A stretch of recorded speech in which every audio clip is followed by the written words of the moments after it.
ఆ శ్రీవారు ఇంట్లో మా పిల్లలతో నాతో పాటు ఉన్నప్పుడు ఎలా టైం స్పెండ్ చేస్తాడనేది నేను ఈ వీడియోలో మీకైతే చూపిస్తాను. ఒక్కసారి చూసేయండి.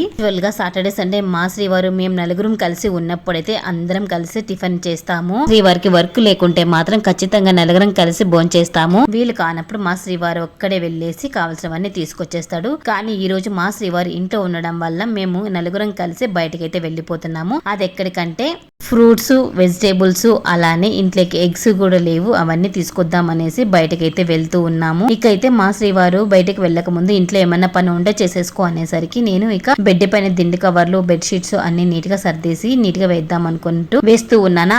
వేసానా లేదు, మా చిట్టి తల్లి వచ్చేసి అప్పుడు జంపింగ్ చేయాలని వచ్చేస్తుంది. ఎప్పుడు ఏంటక్క అన్ని దిండ్లు ఉన్నాయి అని అనుకుంటున్నారా? మా చిట్టి తల్లి ఎక్కడ పడతారు అనేసి వాళ్ళ కోసం ఇలా సైడ్స్ అంతా దిండ్లు అయితే పెట్టేస్తామండి. వాళ్ళు చిన్నగా ఉన్నప్పటి నుంచి ఇప్పటి వరకు కూడా ఈ దిండులన్నీ మా బెడ్రూమ్ లోనే ఉంటాయి. ఎవరైనా వచ్చినప్పుడు మాత్రమే వాళ్ళకి కావాలంటే ఇస్తాం, లేదంటే ఇలా బెడ్రూమ్ లోనే ఎక్కువ దిండ్లు అయితే ఉంటాయండి. ఇలా దివానాకి అలానే మంచానికి కొన్ని గోల్డ్ ఎలా తగిలించుకుంటారేమో అన్న భయంతో మేమైతే దిండ్లన్నీ అడ్డంగా పెట్టేస్తాము. ఒక్కసారి ఇక్కడ చూడండి మా చిట్టి తల్లి ఎలా ఎగురుగా పాత్రలు క్లీన్ చేసేసి చపాతీలోకి బీట్రూట్ తాలింపు చేసి అలానే మేము గ్రీన్ టీ డైలీ ఒకసారి తాగుతాము. గ్రీన్ టీ తాగేసి అయితే కూర్చుని ఏంటో మా శ్రీవారు సాటర్డే సండే వచ్చినా గానీ కుదిరినప్పుడల్లా ఆఫీస్ వర్క్ చేసుకుంటూనే ఉంటాడు. సాటర్డే సండే వచ్చినా ఒకవేళ వర్క్ పెండింగ్ ఉండిందనుకో మా శ్రీవారు అయితే వర్క్ చేసుకుంటూ ఉంటాడు. ఇక్కడైతే ఆఫీస్ వర్క్ చేసుకుంటూ ఉండగా కరెంట్ అయితే పోయింది. ఇక్కడైతే వర్షం పడుతుంది. ఒక్కసారి చూడండి. ఏం పడుతుంది?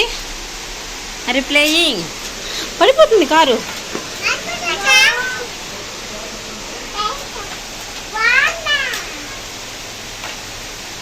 ఏం నాన్న వాన పడుతుంది.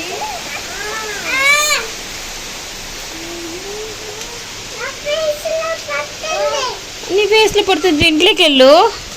నా ఫేస్ లో పడుతుందంట. నా ఫేస్ లో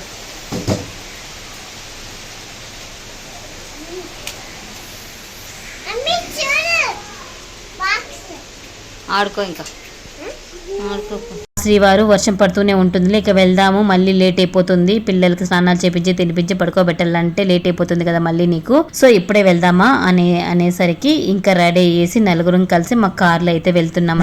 ఎంతమంది రాజకీయ నాయకులు మారినా, సీఎంలు మారినా రోడ్ల మీద గుంతలు మాత్రం ఎప్పుడు అలానే ఉంటాయి. ఎందుకక్క ఇలా అంటున్నాను అనుకుంటున్నారా? ఎందుకంటే వర్షం పడినప్పుడు గుంతల పైన ఇలా నీరైతే చేరిపోతున్నాయి. వచ్చే వాళ్ళకి పోయే వాళ్ళకి చాలా ఇబ్బందికరంగా ఉంటుంది. ముఖ్యంగా నడిచే వాళ్ళకైతే గుంత ఉందా లేదా కూడా తెలియక పడుతూ ఉన్నారు. పాపం నిజంగా వాళ్ళని చూస్తుంటే చాలా బాధేస్తుంది. మున్సిపాలిటీ గుంతలు అదేనండి, డ్రైనేజ్ గుంతలు ఉంటాయి. అవి సరిగ్గా మూసి ఉండరు. దానికోసమే నా భయం అంతా. శ్రీవారు ఉన్నప్పుడు మాత్రమే బయటకి వెళ్తాము, లేదంటే అస్సలు వెళ్ళమండి. ఇక్కడైతే ఎగ్స్ కొనుక్కోవడానికి ఎగ్ షాప్ దగ్గరికి అయితే వచ్చేసాము. ఇక ఎగ్స్ అయితే ఒక ట్రే కొనుక్కున్నాను.